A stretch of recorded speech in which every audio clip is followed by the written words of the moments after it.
দেখেন আমি এই যে বয়ান করি, মানুষ আল্লাহু আকবারের আওয়াজ তুলে, কথা ঠিক কিনা? আমার মনে হয় যে আমার মতো অন্য কারো মাহফিলে এতবার নারায়ে তাকবীর এবং আল্লাহু আকবারের স্লোগান উঠে না। আমি একবার চিন্তা করলাম, ধরে এত চিল্লাচিল্লি করব না, আমি ওয়াজ আস্তেও তো করতে পারি। আলহামদুলিল্লাহ, কোরআন হাদিস যেহেতু পড়াশোনা করছি, বলতে না পারার তো কোনো কারণ নাই।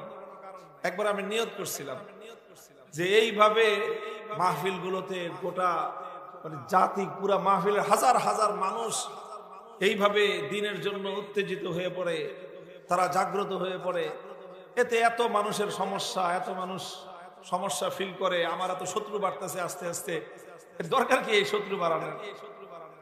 এবার নিয়ত করছিলাম যে কথা এখন থেকে আর আস্তে আস্তে। পরে আমি স্বপ্ন দেখি যে আমি এক মাহফিলে গেছি এরকম।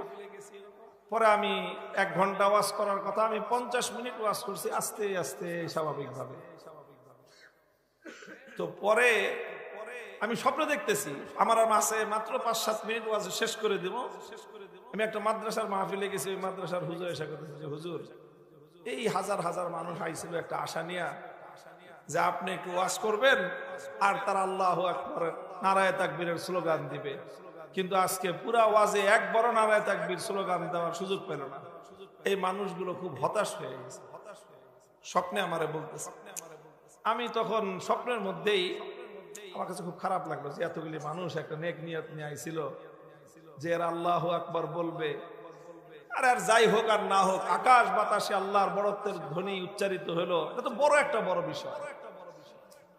তো আমি তখন স্বপ্নের মধ্যে হুজুরকে বলতেছি, ভাই আপনি আরেকটু আগে বলতেন, আমি ওয়াজের লাইন ঘুরাই দিতাম। এখন আমি শেষ করে ফেলাইতেছি, এই টাইমে আপনি সেই কথাটা বলতেছেন।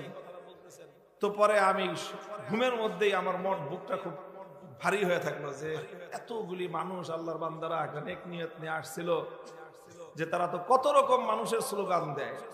আমার মাহফিলে আইসা তো আমি কোনো ব্যক্তির স্লোগান দেই না, কোনো দলের স্লোগানও দেই না, কোনো মার্কার স্লোগানও আমি দেই না।